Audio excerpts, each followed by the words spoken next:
वर्तमान पीढ़ी, आने वाली पीढ़ियां अपने इस गौरवशाली इतिहास परंपरा को अपने हृदय में संजो कर रखे,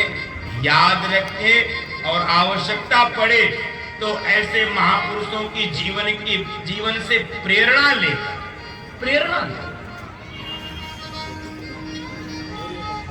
आवश्यकता पड़े तो ऐसे महापुरुषों के जीवन से प्रेरणा लेकर मां भारती के उत्कर्ष, मां भारती के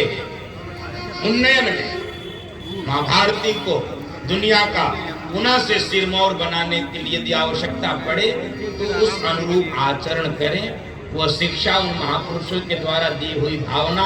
हम सबके लिए प्रेरणा का विषय बने, प्रेरणा का केंद्र बने। इसी हेतु से इस प्रकार की शौर्य कथाएं देश भर में हो, दुनिया भर में हो, अलग से न हो पाए, अलग से व्यवस्था न बन पाए, तो मेरी व्यासपीठ प्रार्थना करती है कि सामान्य जहां पर राम कथाएं और भागवत कथाएं हो रही हैं, उन कथाओं में भी भारत की भक्ति, राष्ट्र की भक्ति, इन महापुरुषों के जीवन की गाथाओं का, बलिदान, त्याग और शौर्य की कथाओं का समावेश किया जाए, ताकि राम कथा और भागवत कथा भी अपने परम लक्ष्य को प्राप्त कर सके। अब कल से तो मैं प्रयागराज में भागवत की कथा गाऊंगा। कल 12 तारीख है, कल से प्रयागराज में भागवत प्रारंभ होगी, उसके बाद पुनः राम कथा गाऊंगा। तो शौर्य कथा तो कोई वर्ष में 1-2 होगी। इसलिए मैं प्रार्थना कर रहा हूं, मैं निवेदन कर रहा हूं देश व दुनिया भर के सभी कथा व्यासों से,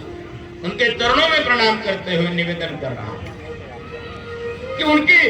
राम कथा और भागवत कथा के क्रम में मध्य में भारत भक्ति,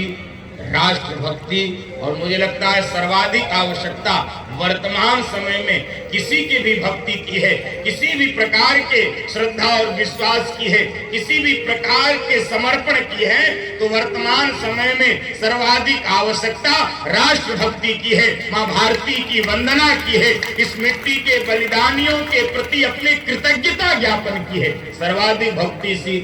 की आवश्यकता वर्तमान समय में इसकी आवश्यकता है। अरे